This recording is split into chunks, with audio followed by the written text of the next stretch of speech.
அஸ்ஸலாமு அலைக்கும் வரஹ்மத்துல்லாஹி தஆலா பரகாத்துஹு. அல்லாஹ் சுப்ஹானஹு வ தஆலா அவனுடைய நாட்டப்படியும் நம்ம கண்மணி நாயகம் ரசூலை கரீம் ஸல்லல்லாஹு அலைஹி வஸல்லம் அவருடைய துஆ பரக்கத்தை கொண்டும் அவர்கள் வழிவந்த வழிமார்கள் புத்துமார்கள் அவுலியாக்கள் அன்பியாக்கள் நாதாக்கள் அவனுடைய துஆ பரக்கத்தின் பொருட்டால் அல்லாஹ் சுப்ஹானஹு வ தஆலா நம் அனைவருக்கும் அனைத்து விதமான நற்பாக்கியங்களை கொடுத்து அல்லாவின் நல்லடியாராக வாழ்வதற்கு ஹிதாயத்தை செய்வானாக. ஆமீன் ஆமீன் யா ரப்பல் ஆலமீன் என்ற துவாவுடன் நான் இந்த ஒரு சிறிய உரையை தங்களுக்கு தெரிவித்துக் கொள்கிறேன். நான் இப்போ நிற்கக்கூடிய இந்த இடமானது நாகூர்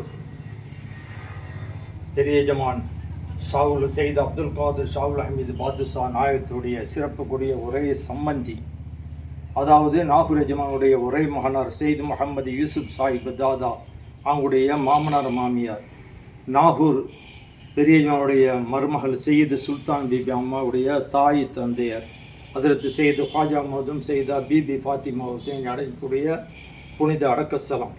இது நாகூரிலிருந்து கரெக்டாக 2வது கிலோமீட்டரில் இந்த இடம் அமைந்துள்ளது. இந்த தர்காவினுடைய நிர்வாகியாகவும் நிறுவனராகவும் கலிஃபாவாகவும் ட்ரஸ்டியாகவும் நான் பணிபுரிந்து வருகிறேன். எனது பெயர் ஹாஜி எம்.ஒய் சுல்தான் கபீர் சாஹிப் காதிரி.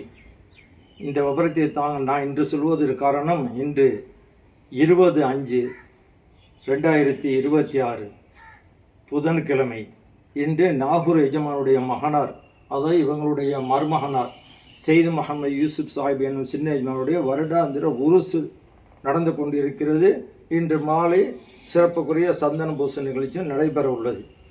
ஆனால் அதனால்தான் இந்த காலகட்டத்தில் இந்த நேரத்தில் இதை அனைவரும் சோசியல் மீடியாவிலும் தெரிந்து கொள்ள வேண்டும் என்பதற்காக இந்த விளக்கத்தை நான் தெரிவித்துக் கொள்கிறேன்.